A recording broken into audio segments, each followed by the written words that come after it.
আজকে আপনাদের সামনে একটা গল্প তুলে ধরলাম। একটা মেয়ে একটা ছেলেকে খুব ভালোবাসতো। হঠাৎ করে একদিন রাতে তাদের মধ্যে ঝগড়া হয়।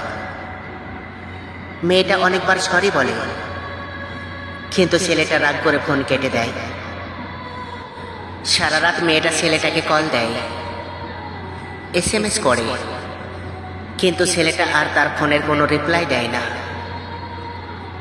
এভাবে পরের দিন সকাল 8:30 ছেলেটা ঘুম থেকে উঠে দেখে মেয়েটা প্রায় 50 বারে বেশি কল ও SMS করেছে।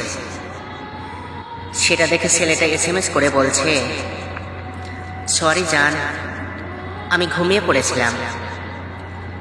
কিন্তু ছেলেটা জানতে পারল না ততক্ষণে মেয়েটা ফাঁসির দড়িতে ঝুলছে। থাকতে কদর দিও প্রিয়, মারা যাওয়ার পর নিজের শত্রু